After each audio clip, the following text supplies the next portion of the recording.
All right. Good morning, everyone. Thank you again for joining us. My name is Emma Blessing. I'm the Visitor Services Coordinator at Atlanta Contemporary.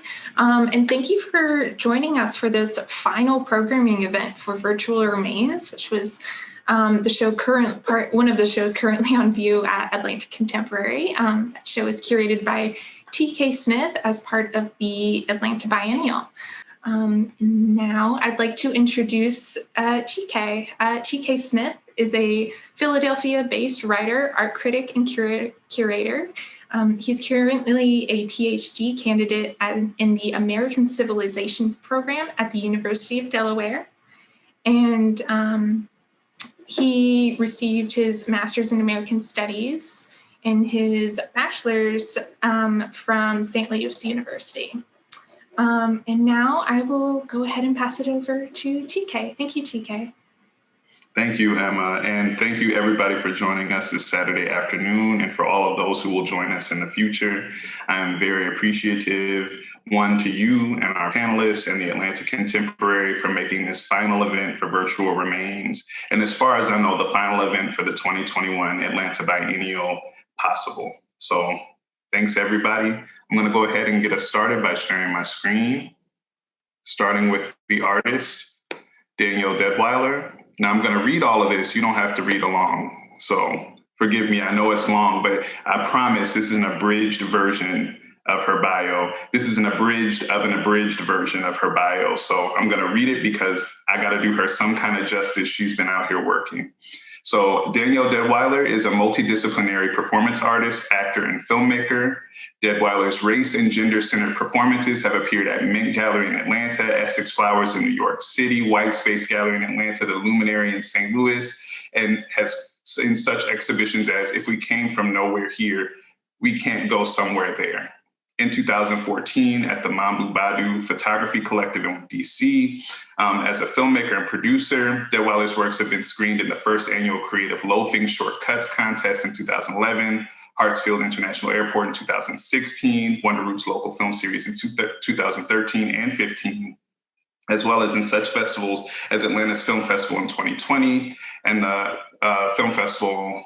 They were a jury winner at the New Orleans Film Festival in 2020, and a multimedia project, Motherfucker Never Loved Us, Real Live Girl, won the Wonder Root Jury Award in 2015. They have been awarded grants from the Q Art Foundation in 2020, Forthcoming Show, Artadia 2019, Synchronicity Theater Stripped Bare Lab in 2018, Living Walls 2016, Idea Capital in 2014 and 2017, as well as the Withal Fellowship from Wonder Root, the Hambridge Creative Arts and Sciences Residency, and the Mint Leap Year Residency Fellowship at Mint Gallery.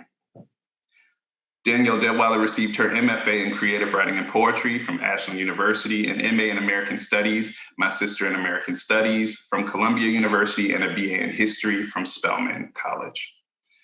We are joined by two fantastic panelists that I have had the pleasure to really get to know in the last couple of years. Nisa Floyd is an arts administrator, educator, and program development manager from Brooklyn, New York. After receiving her BA in English, my sister in English, from University, Nisa went on to work in the education sector, where she immersed herself in program development to create social and emotional curriculum for elementary school students.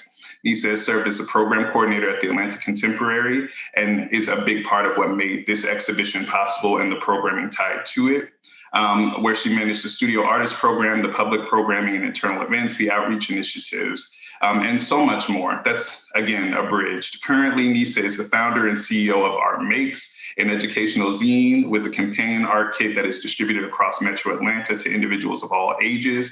Art Makes partners include Meals on Wheels of Atlanta, Raising Expectations, Westside Future Fund, and Paint Love.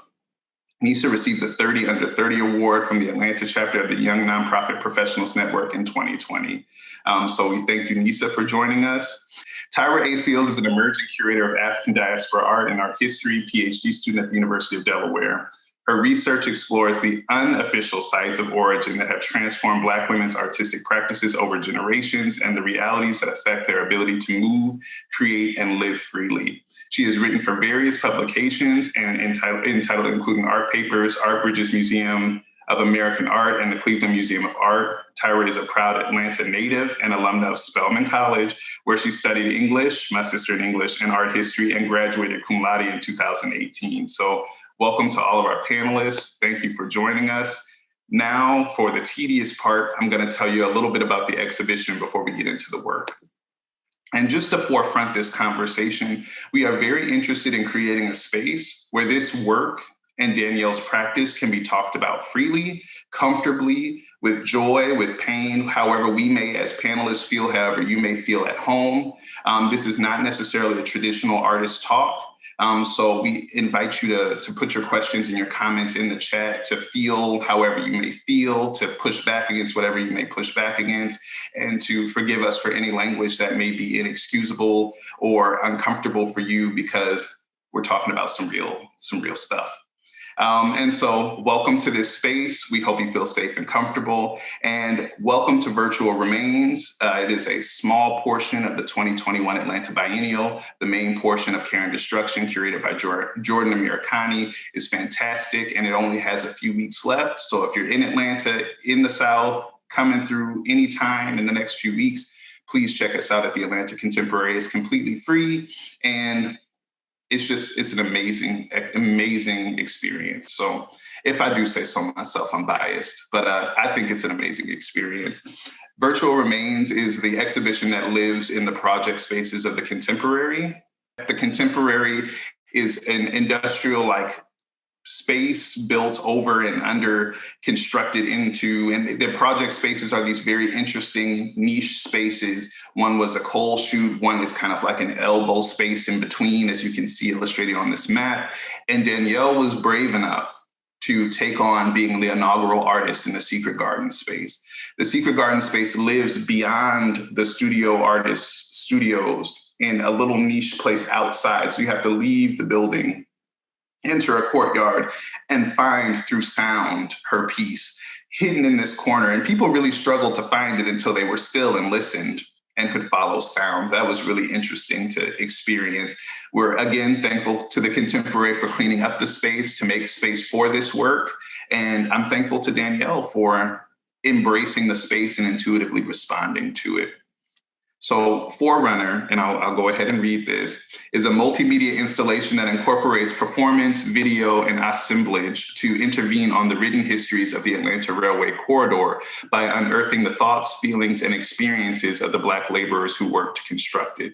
Now commonly known as the Atlanta BeltLine, the railway corridor was completed in 1902 and has since functioned as a physical and metaphysical boundary that demarcates the core of the city. Many Atlanteans, many folks who have lived in Atlanta, who have moved or relocated to Atlanta, have very strong feelings about what it means to live in the perimeter, out of the perimeter, and how the railways shape those boundaries. Through the processes of excavation, Deadwyler sought out the remaining physical evidences of those rail workers' labor, the rusted nails, the bolts, the anchors, to create an immersive space where the past confronts the present. Offering her body as a vessel, she enlivened the space with and the greater campus with a singular endurance performance that trekked 22 miles, the length of the Atlanta Railway Corridor.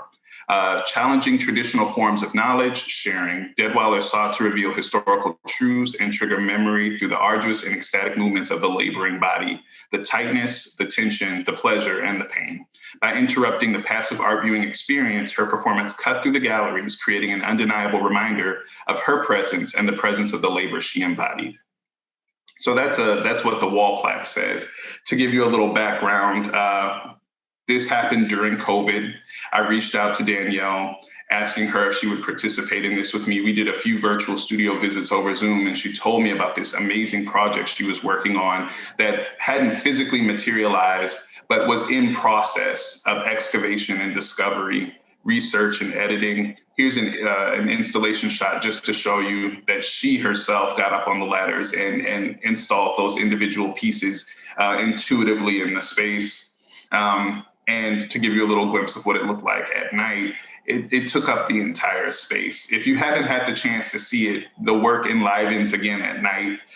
There's a constant projector and audio work playing that you can only see at night. And here's kind of like a juxtaposition of the installation outside during the night and during the day.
Another example, and a close-up detail of the video so you can see the juxtapositions between the video and the objects in the installation. A physical embodiment of the hardness and the softness, a juxtaposition that rings throughout this project.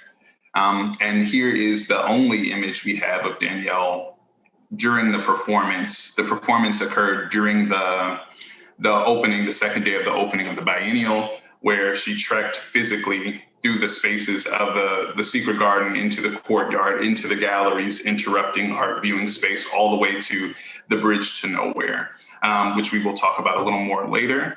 But I'll stop sharing my screen. See, that wasn't so bad.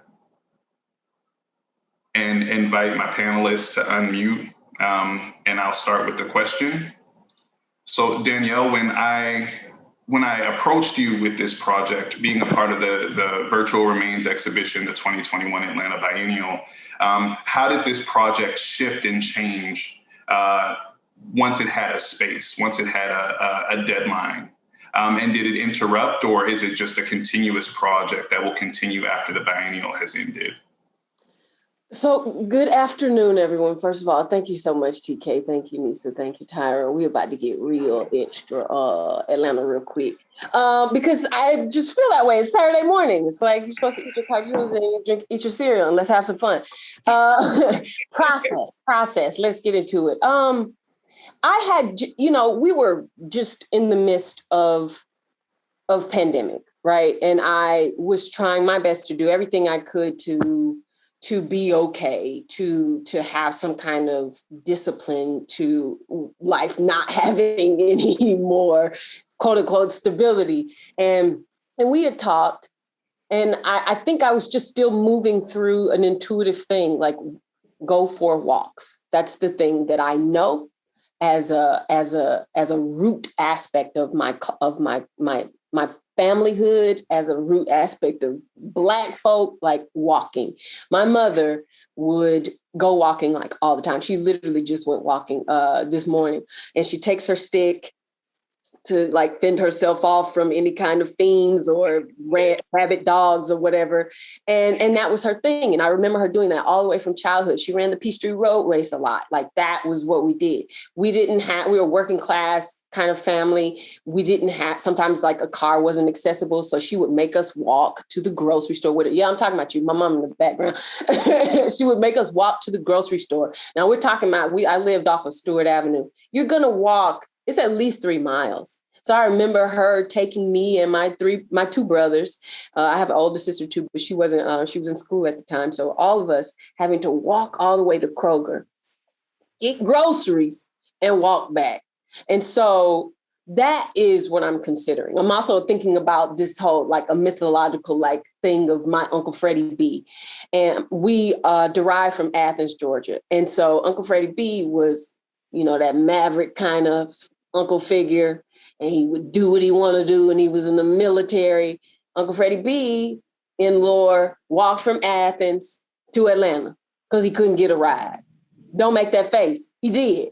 In fact, he did it twice. And I'm like, wow, that's an amazing thing. And then I think about times when I was in college. I didn't have a car. I would walk to Spelman. That's just what you did. Black folks you're going to get to where you got to go regardless.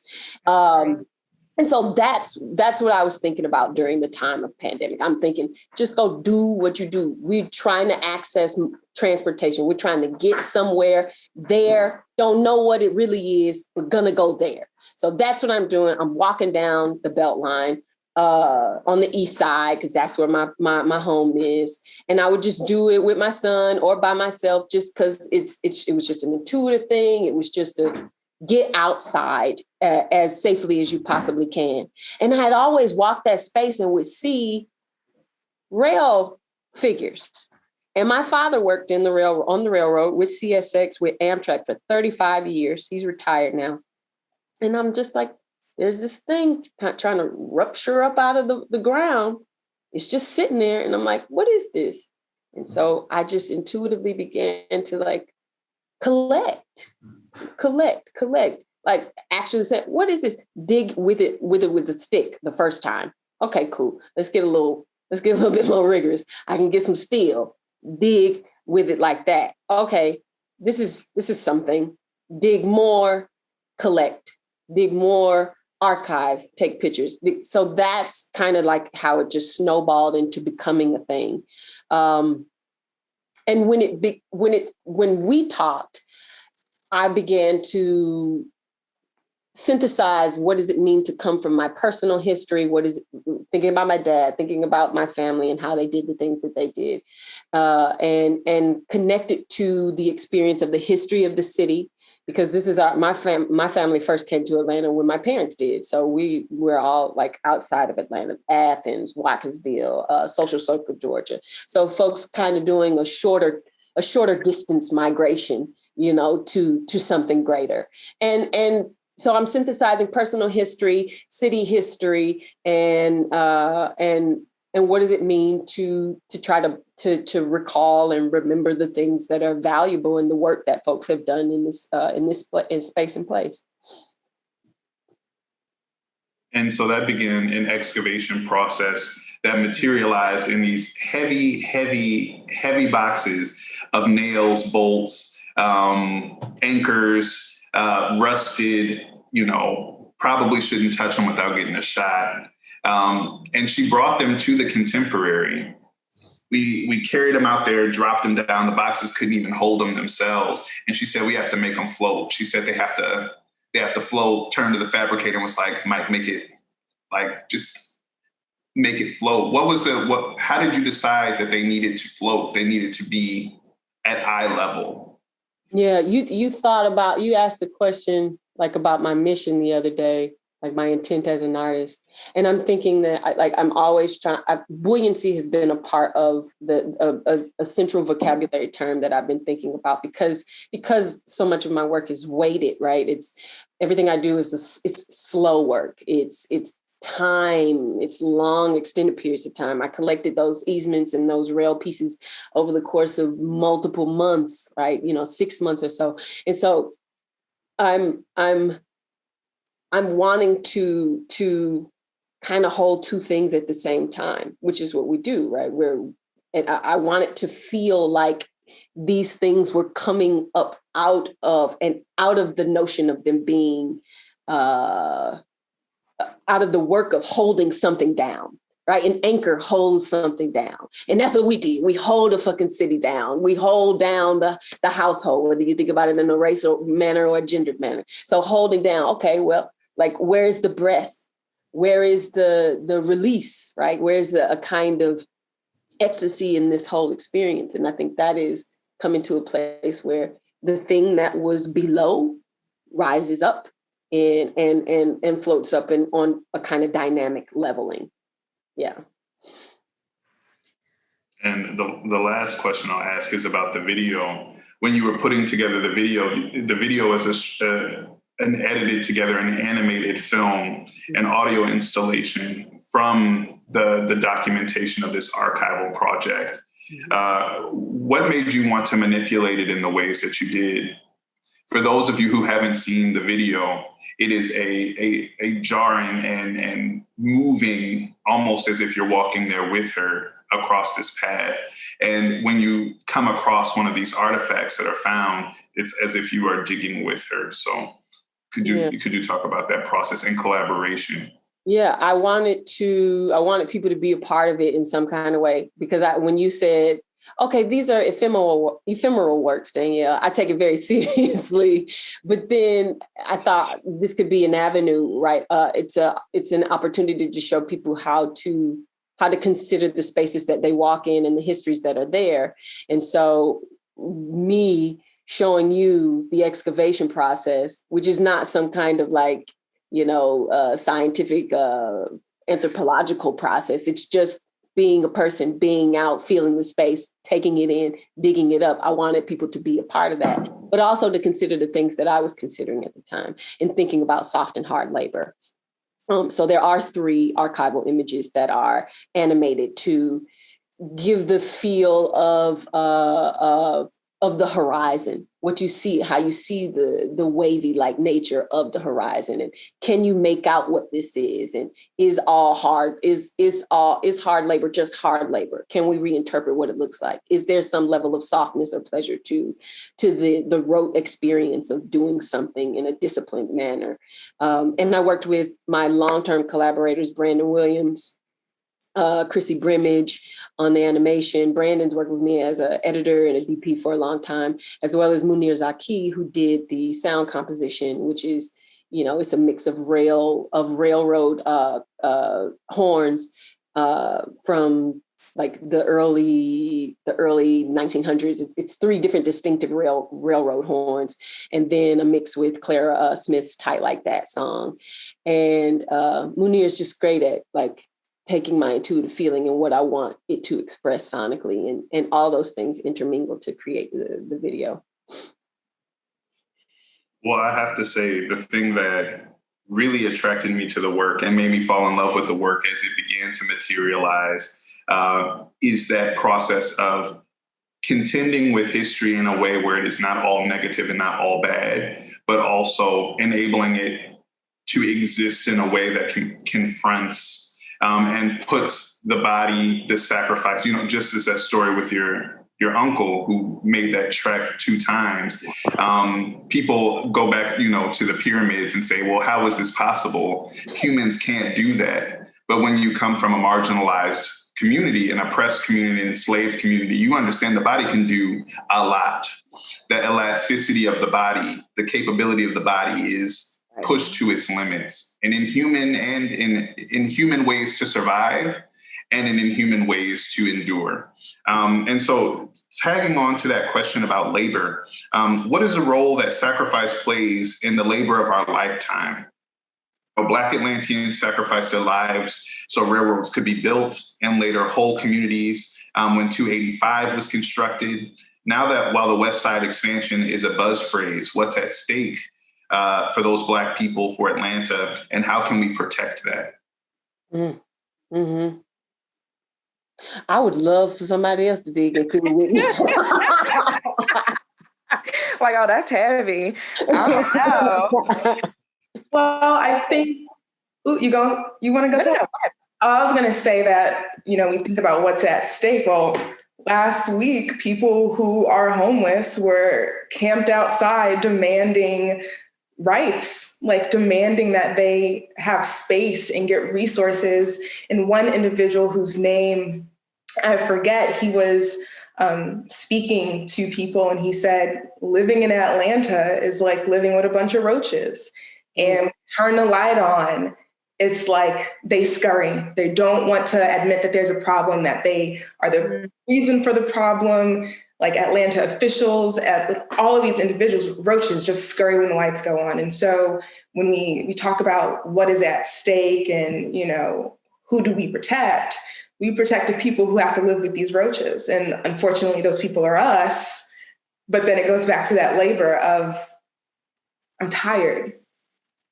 But yeah, so I think like the most recent thing being that, but then there's also like food insecurity, right? Like we can go on and on about the ways in which people of color are not being cared for and being used for diversity numbers and not really cared for. Yeah, I can agree. I think that when I formed this question as a 3rd generation Native, I think that there's a lot of discussion about how our city is just this Black prosperous place, and it has been for decades and decades. But there's a lot of neglect when it comes to folks who live here, whose families have lived here, and a lot of times they're the ones who the progress comes at the what's the word, like they're the ones that are the sacrifice in a way. So yeah, like it's not at their disposal, but it's like they're the ones who have to give up and have to kind of maneuver and reorient themselves for the sake of what's happening. And I think that there's a lot of like that roaches analogy is so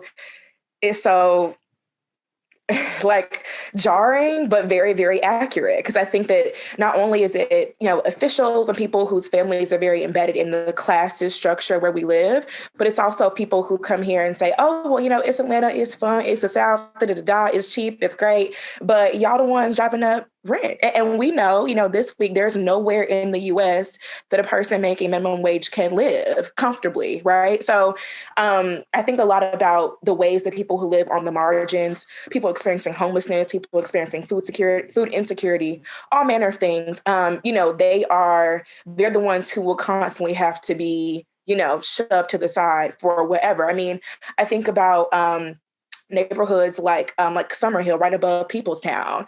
And, me being there recently, and I couldn't recognize anything. And we know that Peoplestown is a place that has constantly been at the core of like urban renewal, how things become gentrified. But also there are folks there who don't have GEDs and have just constantly who are stuck in this cycle of violence and of poverty. And so I think that it's concerning for me as someone who has a number of memories from being from Decatur, from the East Side, having gone to Spelman, my family living all over from, in Atlanta all the way down to Macon. It's like the shifting of things that drew comfort, but now I'm concerned is it going to last?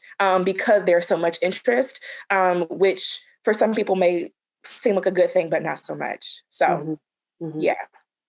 I'm thinking about the sacrifice of physical histories. And this is my work tends to be like, this city specific, Atlanta specific, the history of things that are happening here. But these things can be looked upon on a national scope with regard to, urban, removal, urban gentrification. And the center is constantly being moved, because if Black folk are there, then that's the center.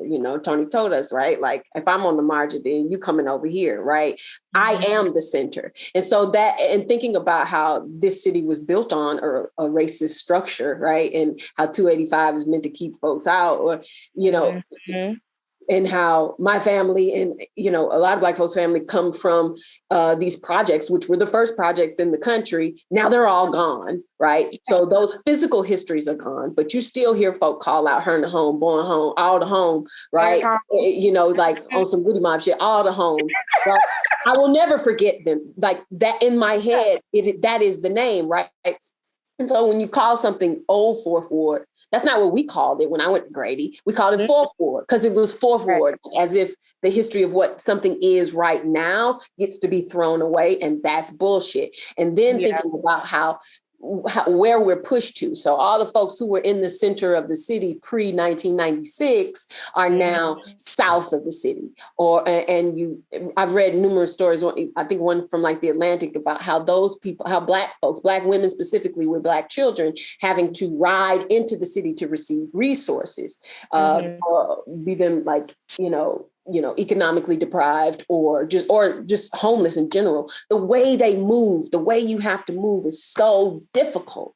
And to think that Clayton County is the space that saved Georgia, right? And saved the country. Like we're called upon to do these things to bring democracy, to bring a certain understanding and practice, but you're pushed out here. So what's going to end up happening is we're going to be out there and they're going to want to whip around and come out there too. And double back. And that's what's so... Right. It's so off-putting because even, like them destroying all the projects before the Olympics, like I was born in 96. That's like aging myself.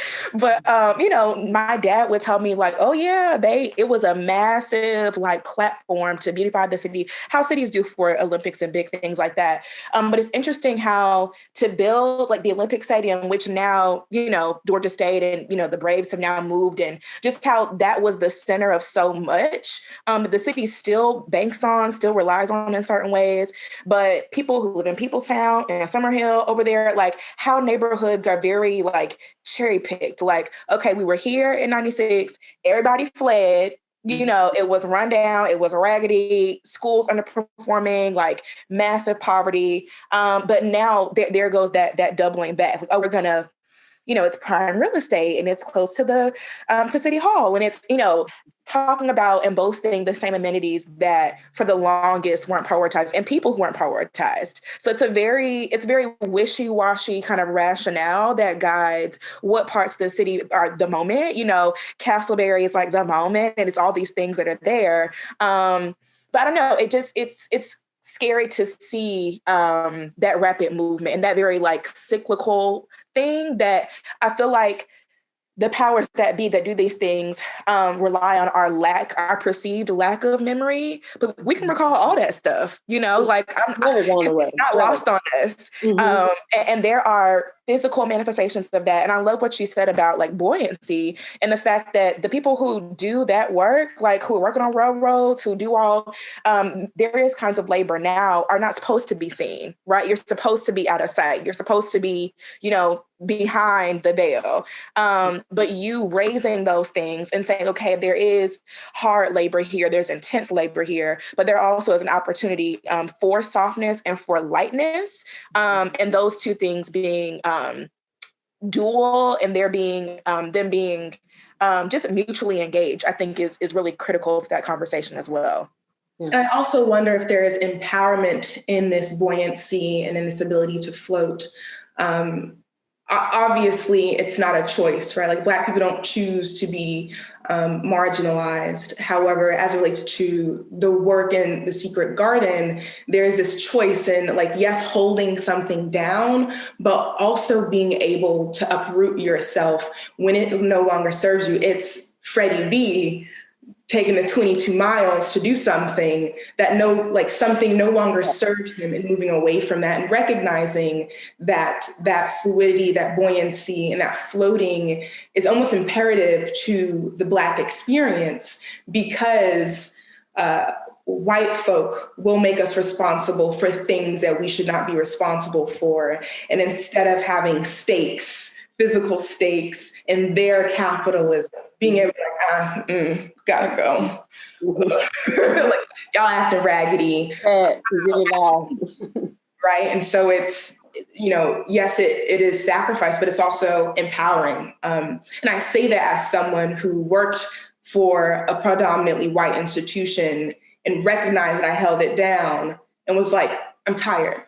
I don't want to be here. I'm tired. I'm leaving. And I will no longer allow you all to not make space for me, right? So I think like there's still power in there if we figure out what that looks like. It's just also a power that like sometimes, again, that tired, right? Like you're tired. But I mentioned that narrative to kind of like ask the question of, does this work have to exist in white spaces? Right. And if it were to exist in Black spaces, would it need the ability to float as often as it's floating?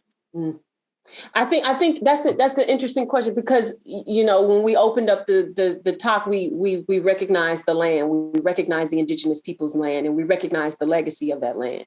And so if we're going to do that, then let's recognize the history of who is also here. So this space still gets to be claimed by the multiple people who have had an experience here. So yes, we get to be here. We get to let me do this here, because I need to be doing it here. Does it need to be understood by all parties who come? I don't know. Not necessarily, because I'm talking about a specific experience, and I want those people to come and to say, hey, I am here too. Like my flesh was present, my experience, my history is here, and I get to exist in this space because we did. Because so many people did. There should be more indigenous folks, you know, stories and experiences and work being shown in all the places, because we need to have those histories present. Yeah. If I could interject. Oh, I'm sorry. No, go ahead. I was just going to say, I think that ties a lot of what y'all were just saying together, because thinking about the cyclicality of Black movement around a kind of center, around a kind of point of desire for progress. It's the hard and the soft, the pleasure and the pain, that mixture of of enfranchisement and disenfranchisement, right? Because when we think historically, Black people are moving into that buoyancy for the opportunity, for the hope that something will be, hope for progress in some way, hope to participate in this country or capitalism or society in some way. And that railroad historically represents, from many regions in the country, not only escape, but the opportunity to make money, find stability, educate your children, build up your community in ways that also gets erased with that labor. Because as soon as the physical labor is done, as soon as they are done with the train, done with you in that space, you are wiped from that space. And I want to double down on what you said, Danielle. It's about putting us back in every space from which we have been erased. And understanding that our histories are not Black history, white history, Native history. Our histories are intertwined in ways that should never be broken apart. Just want. I think that the emphasis on trains, we have to think about the contemporary aspect of that. So obviously we're discussing freight trains, but even something we discussed this MARTA, all those things, the way that MARTA is set up for us to be a major city in the South, our public transit is it's abysmal, and it's very intentional how it runs, how many stops go north versus south, and east versus west, blue, green, red, yellow, all that. But I think, to TK's point, there's the disenfranchisement, and that's deeply involved in moving us away, moving us out. I remember growing up, and I'm from Wesley Chapel, so it's East Side's a little bit different. But I recall my dad just being so happy that we live on the MARTA line, we're on the line, and people's reliance on ways to move themselves, and them centering their lives, their families' lives, everything that works as a facet of how they live and operate and create freely, also relies on that kind of trained, public government operated movement in that way as well. So I think that for so long, there have been plenty of amendments and stuff, and things on the ballot about expanding MARTA and thinking about how we move and all that stuff. But there are histories behind that aren't just okay, y'all gonna vote for it or not. It's where does the money go, and who has the say about the importance of who moves where and why and when. So I think that's something that can't really be ignored as a contemporary manifestation of what happens with the trains, with people who put them together, all of that stuff. Yeah. There's a constriction, a constraint that's happening, that's long happened, right? And that's the value of blues music for the Black male experience historically in America and the Black woman's experience. That blues music is a signifier to go to some kind of freedom of movement, to expand your space, to expand your locale, and more so for women to expand your inner thoughts about how you feel about yourself. And so that's, it's just really valuable in thinking about how to literally get outside of the enclosure that is capitalism, the enclosure that is American individualism, the enclosure that is, the way that America was built. And so we're constantly breaking out of that in a literal flesh practice and an artistic practice. So that's the value of Clara Smith talking about it, tight like that. Yeah. Tight like that. Tight like that is in an anachronistic way, we bring tight to Atlanta and say tight is cool, tight is fresh, tight is, is the best shit ever. And then tight is tight pussy. Tight, because that's what Claire was talking about. Is tight. Right. Tight is a freedom of movement with the body, even though the body may be in a form of constraint. But we expand beyond constraint. And if we want to, we can get into what happened with the performance at this time. Would you like to, TK? Okay, we will. So what happened with the performance was I'm doing my thing. We're walking, right? I'm walking. It's walking. It's also, I also just want to note people were locating onto my body, which I had a an old kind of man's coat jacket, and then this was an early 1900s era dress. Not dress, but skirt. And so this has nothing to do with slavery. I just want to posit that. Like, people are always writing onto the Black body or these experiences that has to do with American slavery. This is not. This is outside of that. And TK wrote it on the thing. So just read the thing. But anyway. That's what that is. People don't read nothing. But it's just, and going back to that thing about reinvigorating or illuminating or giving buoyancy to those histories that get erased, people love to think, oh, oppression, Black body, slavery. It's like, nah, baby, it's been happening. It's been happening. It's still happening. We're still in the oppression, and it layers on us across different decades and across different eras. And being able to put that gap of slavery in between, just it's too far. Let's look at yesterday. Let's look at yesterday. Yeah. It distances themselves from their responsibility in playing a part in that narrative and their responsibility to whatever racism they participate in. So if you look at this Black body and you cannot see that it also enjoys things that is tight and like, you know what I mean? Like, if you can't see that passion in that body, you can disregard that body. You can dispose of that body. Because why does that body need to take up space if it is not giving me anything? It is not capable of those things. And it has never experienced those things well enough to be able to articulate that in any capacity, articulate or otherwise. And so I think the frustration. You know what, Danielle? I'm gonna let you talk about. No. The frustration is. Well, the frustration is while you were, performing, TK and I were there, and like, oh my God, we were just going up to other people like they were so confused, and I think we have this longing for your body not to be written into a narrative that you did not co-sign. And so when people were confused, we were like, no, that's not what it is. You look at it this way. These are the goggles you need. Put on these glasses. Essentially, we're like, handing out glasses, giving them sight, and exhausted by having given them sight.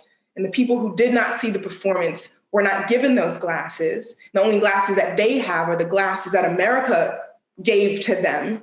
So when they put on those glasses and saw the work and the absence of your body, one, they wanted claim to that body. They wanted you back in that space. And they wanted to know why you felt the need to vocalize your narrative and not be there. Because to them, be seen, not heard. And you did the exact opposite of what Black bodies are supposed to do according to this narrative. And so it's frustrating because in reclaiming space, especially in predominantly white spaces, those are the things that you contend with.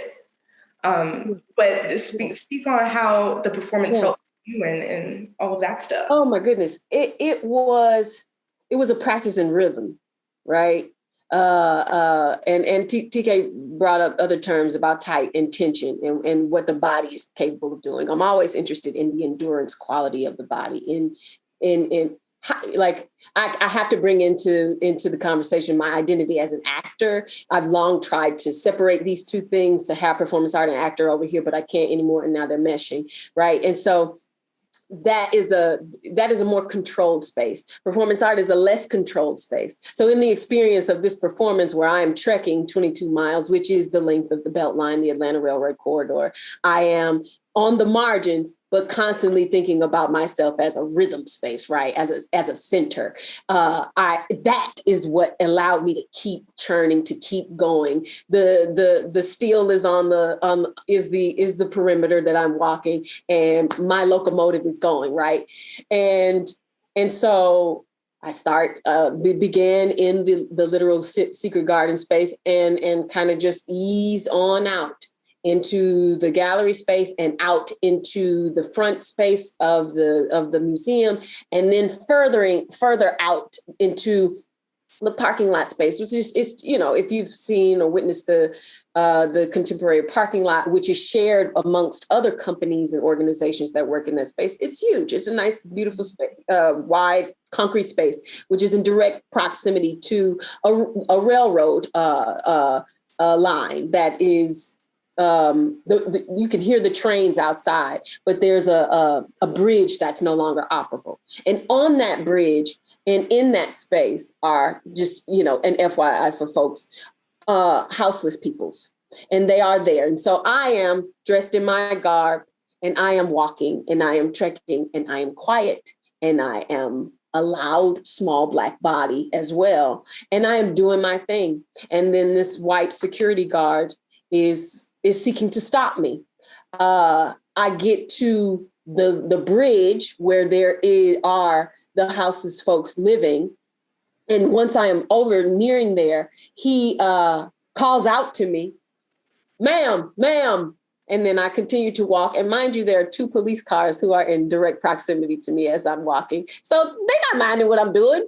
They've not said a thing. But this is a security guard who is seeking to tell me not to go into a particular space when I'm just walking. And so I make my round again. And I come back around and I do it again. And I see him, I see in my periphery him wanting to say something again.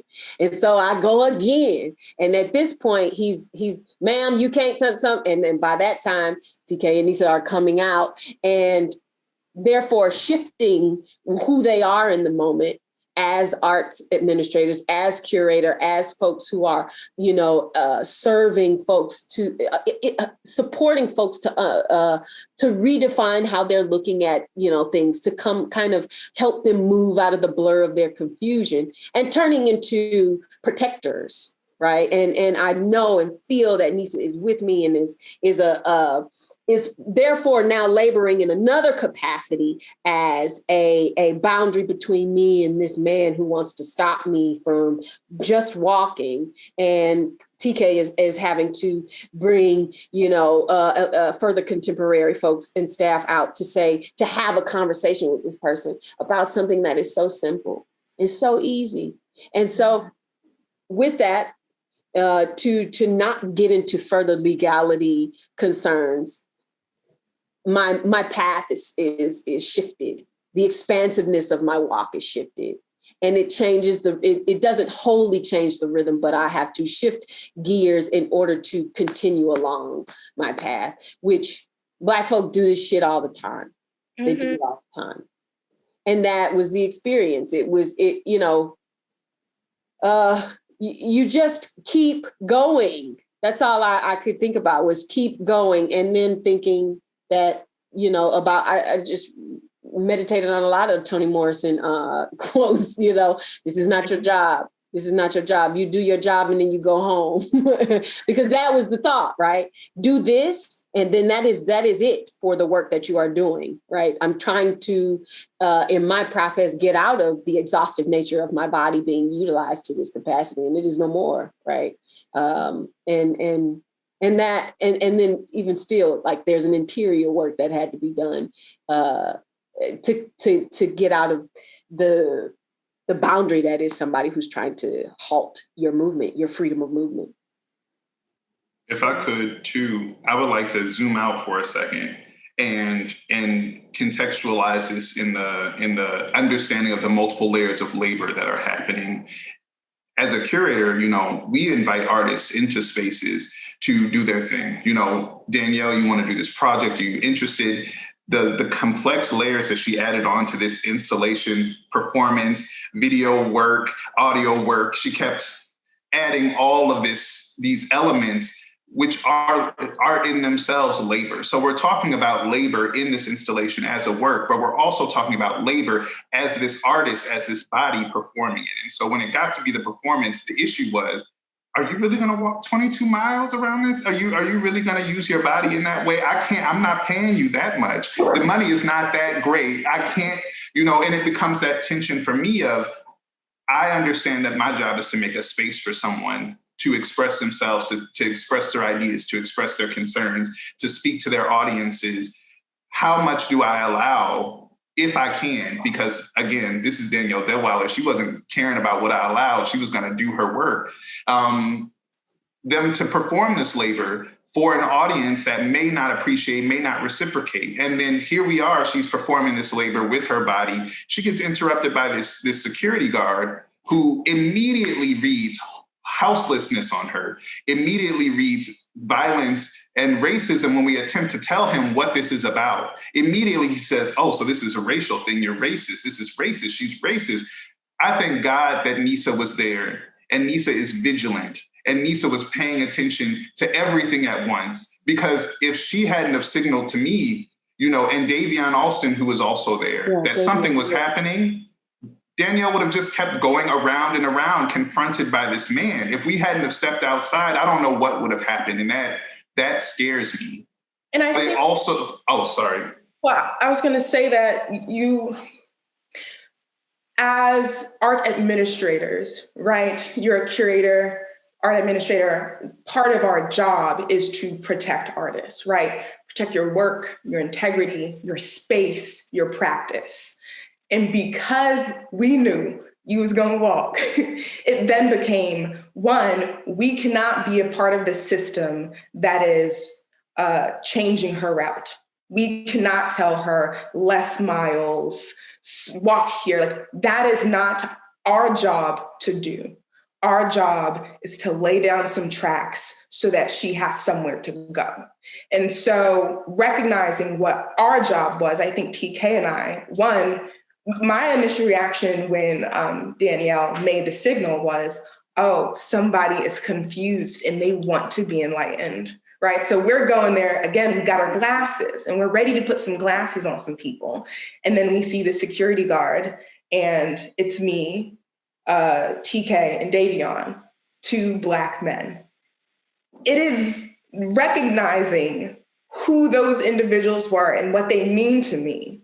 I could not let them talk to that security guard. No, like you can't do it.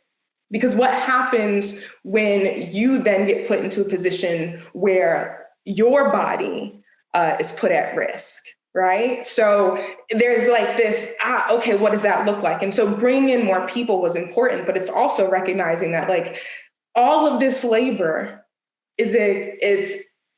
it's reflecting the work.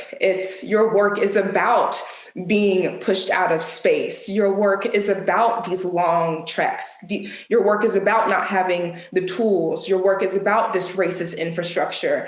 And the frustration of it all is in reclaiming space. The things that exist continue existing. The labor continues existing. The exhaustion continues existing. The racism continues existing. So it's just like, damn, like, I wanted to enjoy this, and now I'm working, and now I am a shield to whatever dangers happen to these three Black bodies that I feel responsible for. Mm-hmm. Mm-hmm. Yeah. No one else is going to do that work. Mm-hmm. As someone that wasn't there for that specific incident, it just brings to mind again the insistence of white discomfort and the urgency, the creative urgency around that. And just the perceived obligation of non-white people to yield to that and reorient, reallocate, not only our physical, carrying on and walking about in this space, but everything about the fabric of our lives, right? In order to limit how much white people are like, I don't know what's going on. So a shifting of control and dynamic change that directly confronts the histories that they're operating on at this very moment. So I think that it is unfortunate to me just how much has to come back on us, because I think as a Black person from the South, I can't be the target and the teacher. I can't be both. So I think that for you as an artist, Danielle, just facing that frustration in a much more visceral and much more institutionalized way, I think, just angers me. And I feel like that's something that I'll never get over or be able to minimize. So, yeah. Mm-hmm. That was tough. That was legitimately tough. That's one of the toughest things that has ever happened to me in this field. And I think that in inviting artists into space, particularly artists of color, particularly queer artists, artists of multiple genders, artists from other countries, we have to think about how in asking them to tell their stories and asking them to tell the histories of their people, we are making those histories not only visible, but vulnerable to, as Nisa had said, exactly what they've been fighting all along. People wanted, it was so interesting to see not just that incident, which was like violent and triggering and painful, but also the instance of seeing Black people in the galleries watching her pass by Sephora Camille Thompson's work, Unique Norman's work, Lillian Blade's work, Shaniqua Gay's work, and follow her. That was, to me, that was the pleasure in this, right? You see somebody recognizing, and you bring up the term legibility, we see somebody recognizing a language that they know, that maybe they didn't expect to be spoken in that predominantly white space. And so here we see Nisa and I witnessed a Black mother holding her child. She sees Danielle a couple of times, walks outside with us. She came outside with us. What is that? What's going on? What is this? And understanding that she understood something that we understood, and that something synchronous was happening, something right was happening. And I don't think that when I was thinking of putting this project together, that I was interested in being legible to everyone. And I don't think that I would ask of an artist to think about being legible to everyone. I always ask them, well, who's your audience? Who are you talking to? And if I were to put the terminology or the framework of success or non-success, I think this work is extremely successful in that it spoke to people who it was meant to speak to. The pain part is that illegibility creates confusion, creates anger, creates violence. And that was hard. The illegibility is largely with folks who are seeking to uphold certain dynamics, right? There's in Ashon Crowley's Black Pentecostalism, he quotes about vivid there-ness, right? So they don't know, like the Black folks, like, something's peculiar. What's going on? She doing what? It's the thing that that is. I don't wholly know. I don't wholly have language for it, but that doesn't matter. I'm connected. And there's something about being connected to flesh that is doing what, your body does not necessarily do on a daily basis, but is totally like connected to on a visceral level, a guttural level. And we don't have to name it. It's not a necessary thing. But you know that there is something ahead of you, that there is a forerunner thing that is moving, that has been moving, and you are a part of that energy, and you get to claim it as yours too. And I think being like as Black people, when you see a Black person moving, walking, running, where we going? Like it's like I'm not gonna ask. But like, I'm gonna just follow him because he going kind of fast. Like it's very much a like move with me now. Let's move communally and ask questions later. So I think that like being in the space when that happened, and there are people who were like you were saying, Danielle, I don't have the language for this. I can't describe this, but it appears to be something that I should be interacting with, interfacing with. So I'm going to position myself to do that. So I think that, there are myriad examples of how Black folks just get on up and we going together, and everyone isn't always on the exact same page, but at some point they will be. Yeah, it's like, come on, just go, come on. Like, so it's interesting, just the very stark variances and experiences that people felt in the show itself, and then seeing the whole performance, I think. Y'all mentioned language a lot, and I just think about how language is a vehicle. And when you are open to interpreting language differently, when you're open to like, this body is doing something I'm not used to it doing, but I'm not coming with my own language rules or grammatical rules for what this body is doing. I'm coming interested in knowing how this body will speak to me without this preconceived knowledge. So that's what I feel like Black people were connecting, what I connected to, what I saw people connecting to was they were coming with no understanding of the language, but being open to being changed by that language. And you can see that a lot in African-American vernacular, being like tight like that, right? Being open to connecting and being close, right? Because I mean, the individuals who were in the space knew not to get so close that they impeded your space, but got close enough to feel you. And I think that, harkens back to, again, being tight like that. You have all of these individuals who want to be tight like community, tight like pleasure, tight like passion, tight like, home. And so you're navigating space, recognizing, okay, this is a feeling. I don't have a language for it, but I'm going to keep going. And the individuals who came with their language and the language they had didn't fit in your mouth, those are the ones who are the most frustrated. Those were the ones who are just like, you're not speaking what you're supposed to speak here. And that's when they start to, implant things on you. But the individuals who are just open for it, it's just like, when you open, you get what it was supposed to have gave. Mm-hmm. Yeah. Right. Yeah.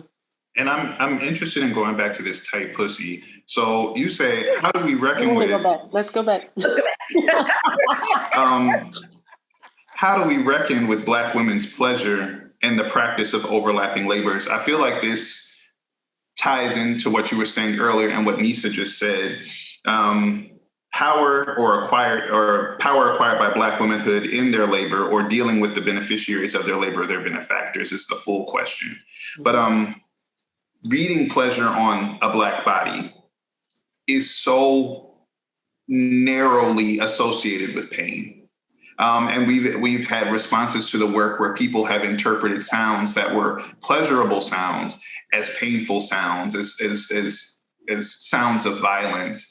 How are you dealing with that thin line between pleasure and pain, and how is that living through the body? This is the challenge, right? Like, because I'm so interested in endurance, or have been, there's a disintegration that's happening. My friend and collaborator I've worked with for several years, Tiana Nakima Clouden, introduced to me the notion of positive disintegration, and how there is a peculiar need for power in the labor that Black women do, because that's where you feel you can access it, because it's this discipline that you've always done in the way that we rear our children. You have this presumed power over children. And so you keep doing this thing, this discipline, right? This understanding of how Black women have brought their children up. And then the way that I think about my mother, who goes to work all the time, is like, Mom, you could retire, but she keeps doing this thing because she doesn't know what else to do quite yet. In the way that so many Black women talk about having difficulty not doing anything. A difficulty in relaxing, a difficulty in doing what the nap ministry tell you to do and sit your ass down and rest. And there is a peculiar pleasure in the way the body keeps moving. It's a challenge, right? But I know, there were moments amidst the performance where I feel my knees, I feel my leg, it's like runner's body. You want to seize up, but some kind of ecstatic something keeps you going. And I don't wholly have language for that, but it feels good. It feels alive. And that's the tension in, this experience, the human experience, and trying to resist what is trying to constrain you and yet keep going. So it makes me think of the term restive, right? Like, I'm holding fast because you can't make me, and yet I flow way light years beyond what you could possibly conceive of me as. So I think that's the the fine, tight line of what it means to be riding pleasure and pain and the experience of labor at home and the experience of labor outside the home and the experience of laboring for others, for folks who benefit off of us and for folks who, on both sides, the people who we work for or the people who we work for, like that's what's riding there. And it's a challenge. It's fucking hard. But I don't know, we keep going on that tightrope. Mm-hmm. It's a constant negotiation as far as I'm concerned. Like, it's not the way that capitalism is against all of us at all times. We cannot like opt out. There is no unsubscribe. Like, no matter how distant we try, like everything we do in some capacity is yielding to what capitalism requires. So when you were saying, your mom would make your dad's lunches, he'd work on the, on the railroad, it's like, okay, we eat and we, make food because it feels good, but it also fuels our bodies to do work. So it's something that it's just so intricately and deeply connected. And I feel like no matter what, and especially in a place like Atlanta, again, where it's just so much hustle culture that I don't subscribe to. I don't believe in that. There's a lot of prosperity talk, and the way that it's what it derives from and what its foundation is like, just getting out there, getting it. And it's like, there are different ways to do that and different times to do that. And I think that the rest will always inform the work. And it's not a separate entity. It's a facet that's integral and crucial to how the work happens. And so I think that although we cannot fully subtract ourselves from the equation of capitalism, I think it's critical to think about, where we fall in that balance and on that tightrope, like you suggest, to where we're not exhausting ourselves so early, to where we can be those beings and entities that escape categorization, that escape binaries, that escape, all these very fixed ideas of what and who we can be. Yeah. And if I could add to that too, giving our ancestors, giving our historical actors the agency to say, I want to do this labor because I want to feed the folks I have at home. I want to do this labor because I want to feed the man who protects my children. Or, there is more than just labor oppression, being oppressed and forced into labor. There is also the pleasure that comes from existing in these systems and protecting those who you love and care for on a intra-cultural, intra-house level and on a larger communal level. The labor and bringing back in the train and history, the Pullman porters collecting that cash that fueled the civil rights movement, all of those small choices that we do within the confines of where we are lead to that further transcendence, not of one person, but of a whole community. If it keeps moving, if we keep moving, It pleases me to rebel. It pleases me to be it pleases me to be a Pullman porter so I can take my money and I can give it to my people so we can keep rebelling. It pleases me to, crumble up this cornbread and make it into some fly shit, right? And put flair into it. Like there are little micro pleasures that are interlaced within the labor that we do. It's not all depraved, or it's not all challenge. It's not all rote, just doing the service. It's reciprocal. Yeah. I think, yeah. It reminds me of just your performance of it pleases TK and I to protect. And so just thinking of all the ways that we are satisfied in this work, it is reciprocation. It may not be reciprocal when dealing with people outside of our communities, right?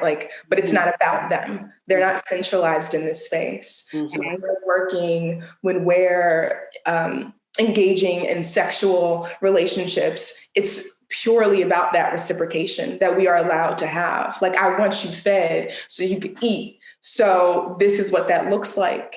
And there's space for that. And there needs to be more space for that. And there's space for rest too. But right now we're speaking about work and how that is not a pain, that are again, when you take away slavery or enslavement from this conversation, it's easier to have, because obviously when you're thinking of enslavement, now that's work that people didn't want to do, but we're not talking about that here. We're talking about work that we opted into, work where we knew the responsibilities, the requirements, we knew how long we would be working, we knew how far we had to walk, we knew, what we had to carry and what materials we would be working with. We knew what we were doing and we agreed to it, and we went home and we agreed to more work, and we agreed to that reciprocation. We agreed to that pleasure. We opted in.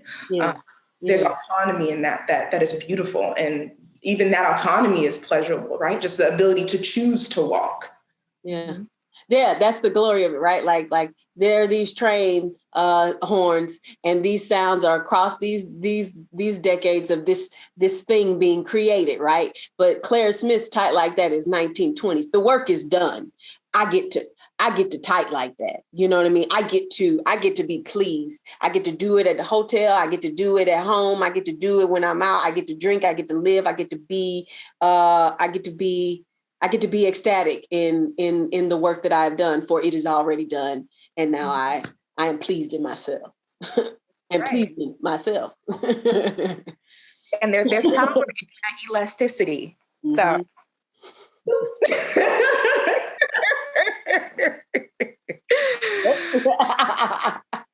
And to bring in some of Tyra's language, what does individual and communal rebellion look like? It looks like all of this. It looks like feeling pleasure, experiencing pleasure, making room for pleasure, making space for pleasure, pleasuring others, even if it reads as pain, even if it reads as violence, even if it's confined into a box. One of the things I love, and one of the reasons I push so hard for this work to be outside and playing 24 hours, is that it speaks to the layers of undeniability. When Danielle put on this history, dressed herself up in this history and this labor, and walked through these spaces, people couldn't just be at the biennial. People had to confront her body, confront her movement, confront her work. And so when her body is no longer accessible, and the sound of that installation haunts people, that space in the back somewhere where you can hear Tight Like That a little bit, you can hear those moans, you can hear those trains that draws you deep into the deeper crevices of the building, right? But her body is no longer there. But that video is playing. It's the ephemeral qualities of the work, I feel, are in all of these layers being put on and taken off and put on and taken off. And just like history, you get a particular amount at a particular time, and it's up to you to contend with what you're given. Absolutely. Yep. Do we have any questions in the chat, or questions that? No questions yet. No questions yet. I just asking. Y'all are welcome to ask questions, please. Please chime in. But if not, that's okay too. I just curious. That's all. I didn't have my eye on it. So yeah. I want to bring up one of the preset questions.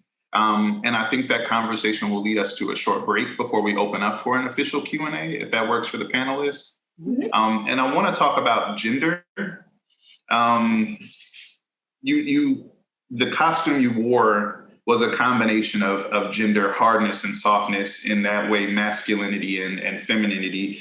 But also when you talk about this labor, you were talking about all of the communal labor that leads to this, not just men physical labor or women physical labor driving these nails, but also every bit of labor that adds to the feeding, the birthing, the speaking, the touching, the comfort, the chastising, the disciplining. How does labor play into this, specifically in a racialized, marginalized dynamic for you? Labor playing through race and gender. I mean, I'm wanting to not cut. I want the line to not be so stark. And my work has largely been about women, but this, because my dad was a part of the railroad for 35 years, I started to consider him. I started to consider the connectivity of my mother and father when they were married and how that worked. and how I was witness to her work more so than I was witness to his, but his work always had a kind of prescribed value over it that wasn't necessarily on my mother's, because she, that labor didn't make as much as, his did for this company, right? And so I was thinking about that. I was thinking about connecting to these little things that were a part of what he did and wanting to understand, how did that get to there? There is something that has to happen before this nail is driven. And he worked as a supervisor, so he's the person telling the people what to do and how to recover the trains and how to get them back on track if they fall off. Who's getting him back on track? Who's making sure that he is capable of doing the things that he needs to do, so those people can do what they do. I'm considering, the way she did cook, the way she did create family, the way she made a space for him, even through the challenges that Black families had and where we were, right? And growing up off of Stewart Avenue. There's so many layerings to what it meant to do domestic, soft, quote unquote, soft work, as opposed to the hardness of making a city. Because that's what it is. That the railroad is about making the city, making a way to move through this space. And so that I'm trying to connect the dots and say that there is no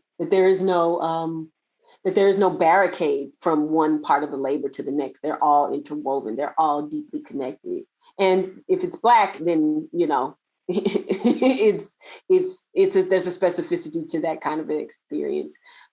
Even though it is deeply universal. A white woman making a lunch for her husband is no different than, the Black pale lunch my mother put together for my father.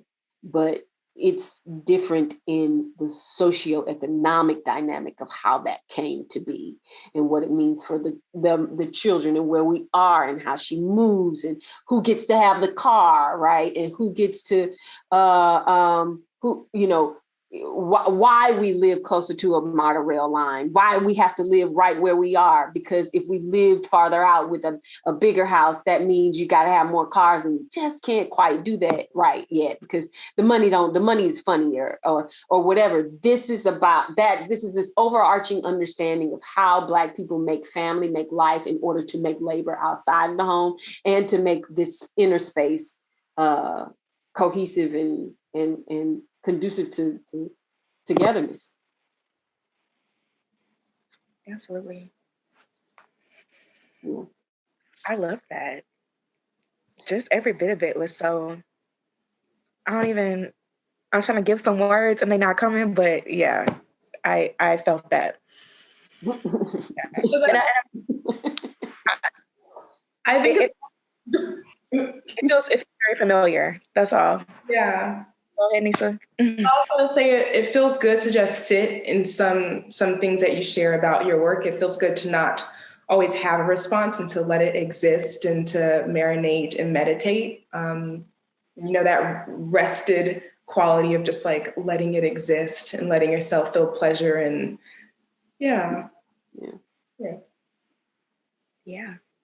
And I'm also considering how, I think about other families, families that are connected to mine that mirror my aunts or mirror my friends who come from, different backgrounds, who weren't necessarily two-parent households, and how that laboring looks like two layers of work on one body, right? And how when I look at my mom, I think about how she was doing a double labor too, even though she had a partner at the time, right? So it's a challenge. It's a challenge, and I know I think about like the contemporary look women are taking and saying and rejecting a certain need to be a conduit for hella people to benefit off of their work. Mm. Oh, I'm not interested in that anymore. And that's good, and that's a shift. That's a rebellion against capitalism and American capitalism and how they seek for us to operate in the space. Mm-hmm. at all times without break. Yeah. No deviations whatsoever. Yeah. So, Yep. I would love to hear a little bit more about, Danielle, where your career is right now, how this work fits into it and where you're going. And to add that same question to the other two panelists, I'd love to know where y'all are at in your careers and where you're going from this point. Oh my goodness. I think I'm in a new place. I don't know. I think I've really started to understand a certain criteria for how the work that I'd like to produce comes out. Like, you know, we've been helping, it's deeply intuitive. I think I'm restructuring. I think I'm deeply connected to shifting the work. I think this work can manifest itself in new ways. It doesn't necessarily have to travel and look the same way. It wouldn't look the same way, but it makes me interested in taking on new forms of material making. And dealing with the steel and dealing with the anchors and stuff. I'm always trying to connect to a new discipline. That's fun for me. And it's also just a way to think about how we always, you know, wherever we are, how we're moving about the margins is the center, and like I can do new stuff now. So I'm excited to create new things with it. I'm an actor too, and so I'm always trying to navigate that identity of like dealing with these multiplicities all the time. And I'm not gonna lie, act like I got a handle on it, but I've begun to understand it in a new way, you know. And I'm a mother. I'm always navigating what that means. And my son is getting older, and he's articulating what he sees, and that's jarring as hell, but so fun, right? So yeah, it's to be seen, to be witnessed, from him to be witnessed in a new capacity with audiences. I'm wanting to always have that conversation and to keep us on the same line together, because I think that's really important in, you know, staying out of this notion of, you know, pedestalizing folks. It's like, no, this is a conversation. I'm on par with you. Let's talk about it. Mm-hmm. So I'm trying to, you know, navigate how to keep that as a part of the work. I was going to ask, you mentioned earlier, you see your working in performance generally as like one sole like entity, like a singular plane. Mm-hmm. What does that look like on a day-to-day basis now that you're seeing these things as like synchronous and they inform each other in different ways? Yeah. How it manifests in your life as someone who's changed perspective and changed the lens in that way? Yeah, I mean, it's different.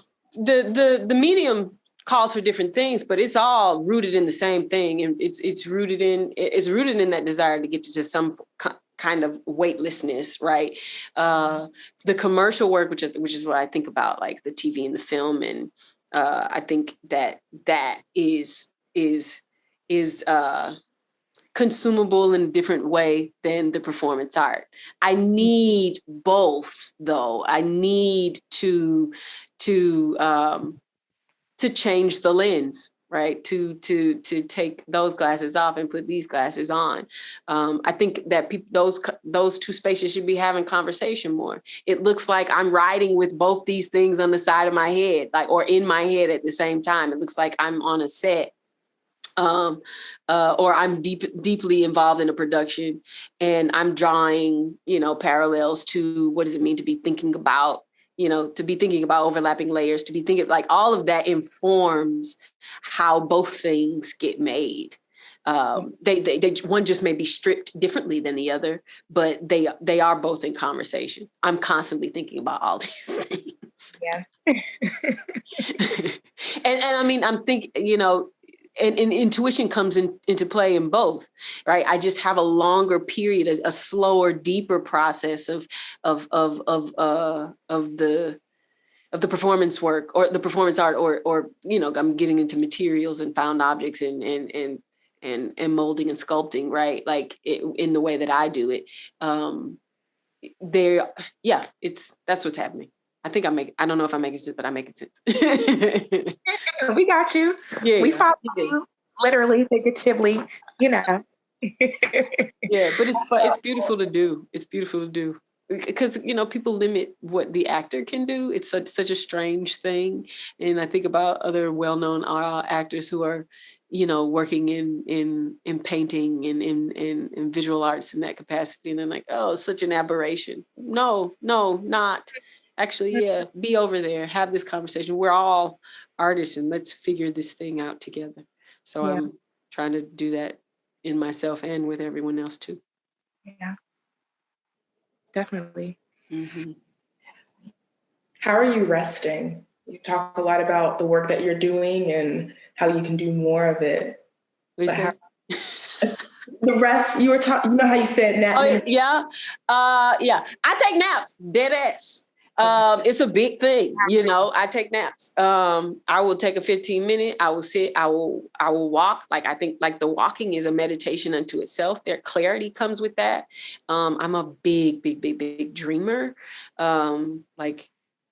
I go to sleep with the intent to be told something, to be communicated, where to go, to synthesize or analyze what's happening in my life, my connectivity to other people. Dreaming is a part of that intuitive practice. It's just something I've been doing and have had and held on to since I was 11 years old. I remember a dream about King Kong and being out in this black desert and one singular street light and running from King Kong, but him trying to communicate something to me in the log cabin. Nonetheless, neither here nor there. But that I sleep. I try to sleep. I try to rest. I make it a point to step back, because clarity, vision comes from that. It came to Harriet Tubman. Why you don't think it's gonna come to you? Okay, cool. I'm gonna take my ass to sleep. There you go. Go lay down. Go lay down.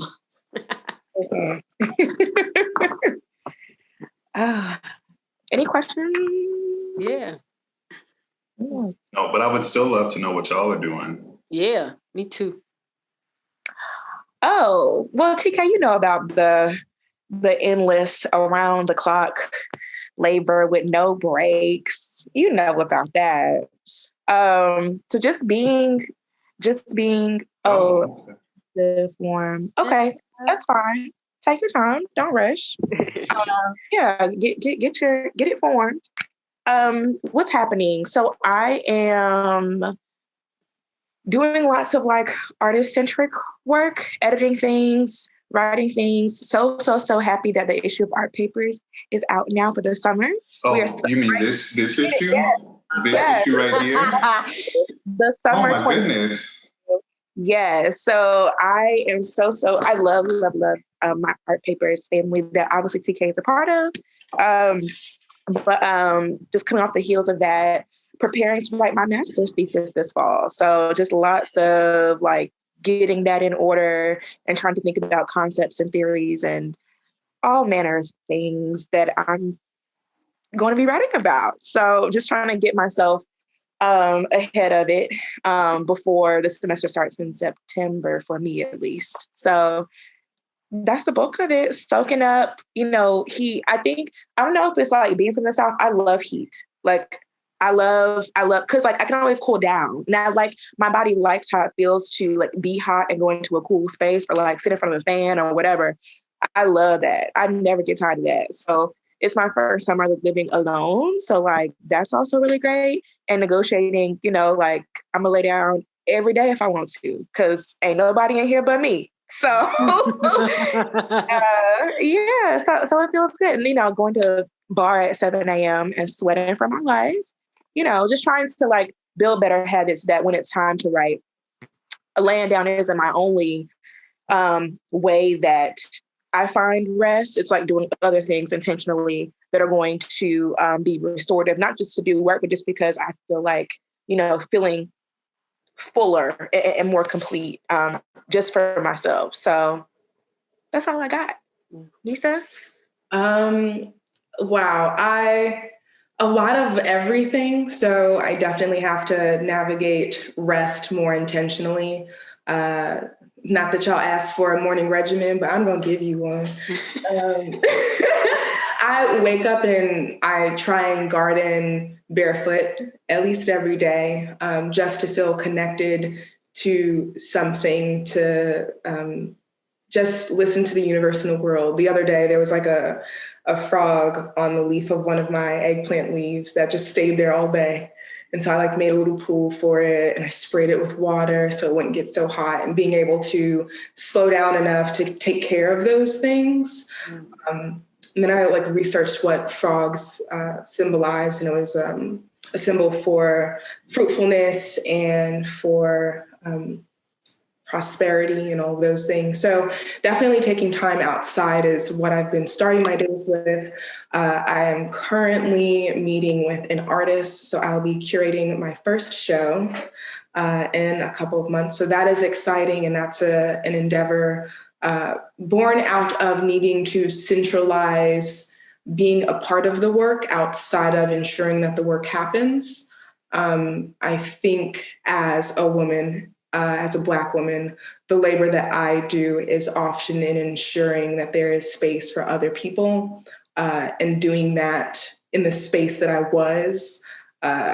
was exhausting, especially because I made too many allowances for racism, too many allowances for being exhausted and abused. So navigating space where I have that autonomy to walk because I want to garden, because I want to curate and write because I want to. So yeah, I think if I answered your question, I'm gonna summarize. I am doing me, I'm doing what I want, and that is exciting. Yes. Mm-hmm. Thank you. We got the question in the chat. Yay. From Jessica. Thank you, Jessica. Thank you. So I wish this could be a clearer question, but Danielle, we talk a lot about learning softness in your life and your journey to softness. And maybe this was touched on with the question regarding costuming, choice for your performance, and some other things. But I'm curious about the journey of softness in your work as well. Maybe this is related to rest, but maybe there is more too. I've been thinking about this a lot. It's a slow process. It's strange. It's tension because I want to rely on what I've known, tenacity, right? You talked about that. We talked about that in preparing for this talk, TK, and that's all I know because that's what's been deeply ingrained in me. You go get what you have to get. My mother modeled that for me. You don't wait on if people aren't trying to support you immediately in what you're trying to do. Okay, you can see that there, and you can say, I'm going to go over here and I'm going to get it done, kind of by any means necessary. And so I think my work, in the way that I've realized that it is slow and deep, that means that there is a softness to that process in allowing the patience to allow things to come to you. In the way that I participate in speaking about my dreams to certain people, that's a way of softness trying to fuse itself in my daily selfhood, my daily life, as well as trying to infuse itself in my practice. Because it's encouraging me to redefine what I consider to be softness and what I consider to be feminine, right? I think that the anchors and the easements up in the air floating is a kind of softness, that these things can be held in one body, and that body can shift and change, but the fleshiness of something, less the body, more the fleshy interior of something is defining and critical in thinking about softness. I think that's what I'm coming to. It's not a wholly this is it, but that's how it's formulating for me at this point now. Yeah. We got another one. Mm-hmm. Working with a variety of artists with the Atlanta Jazz/Art Festival. But my question, do you find that your art will be sold in that or other mediums? And with the way that Atlanta is forming from the old abstracts of train industry, will you create more art from it? Oh, I definitely am seeking to shift the way that the easements and the rail anchors move forward. They don't, like, that's what I was saying earlier. It doesn't have to look like what this installation is. I want to get into to welding. That's what my father did in some part of his labor with the railroad, and I have cousins who do it, and so it's something that is drawing me to it. And to think of that, how to approach it in a more soft way, right? how can my approach be different is the intent with taking on softness, and not letting softness necessarily overwhelm me, but infuse itself with the way that I approach things.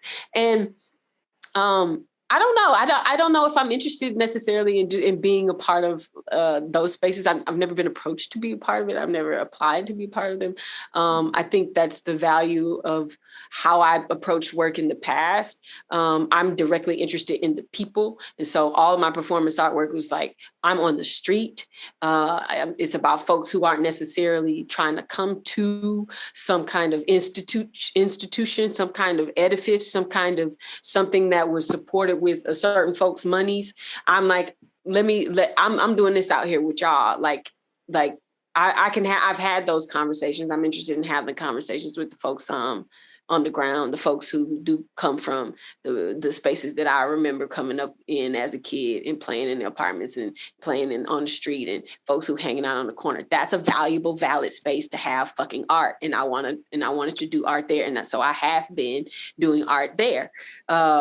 And I'm disinterested in just being someone consumed by bourgeois class folks. Like, that's not the value of it. And that tends to not be like my work as a performance artist primarily, and as a person who is interested in doing things about motherhood. Those are two strikes. Nobody's trying to dig into that. So I'm trying to talk to folks who trying to talk about the stuff that I'm trying to talk about. That's right. Yeah. I'm excited to see the works, as you kind of find your way through like welding and metalworking, and how you want to like navigate that, because that's a very clearly gendered, hard labor type field. I mean, I can think of like Sakari Douglas Camp as one person, like a woman who welds and like who's an artist. But I just think about the ways that like that in certain cultures is like working with iron, metal, fire, like those are sacred elements. And a lot of times those are things that, like, women or people who are believed to be like female, like, are not allowed to be around those kinds of interactions. And so that's a very clear, like, direct confrontation, I think, that will like lend itself even more to this idea of like what labor is like soft and hard or dangerous or not, or, what kinds of terms we use to assign value to those kinds of mediums or those kinds of methods. So I'm excited to see that. It's critical. And I'm always interested in learning, right? Like, I had to do a film. I had to learn. I'd ridden a horse, but I hadn't ridden a horse the way I had to ride a horse for this thing, right? And so I'm interested in being taught and learning new things. And I think that's like that kind of mentality of being prepared to learn something from the ground up is something that happens on my commercial acting side, and that will fully inform the way I move into new disciplines and being a multidisciplinary person in my own personal art practice. So I feel that totally. Yeah. For sure. Anything else? That might be it, y'all. And that's okay. Last call. Okay. One more. Oh, Ilk. It's Ilk. Yes, Ilk the legend. As someone currently on an Amtrak train, clickety-clacking back to New York City, this talk hits different. Thank you all for your contributions to get us thinking together today. Thank you. Oh, sweet I spent a lot of time on Amtrak trains. They weren't going nowhere because my daddy was working and I just happened to be there, but I was on them. Right. Thank you. Yeah, thank you, everybody. Yeah. All right. Well, thank you all for coming. It's been a pleasure. The Atlanta Biennial closes August 1st. It's a few more weeks left. Please go experience this installation. Please come experience this installation firsthand. Please check out the other artists in Virtual Remains and of Care and Destruction. Please follow these folks. They're amazing art workers, art administrators, art historians, artists, multidisciplinary, interdisciplinary thinkers, intellectuals, people existing in the world, caring and cultivating community. So thank you all so much, and we'll see you next time. Thank you, Thank you everybody. all. Bye, y'all. Thank you.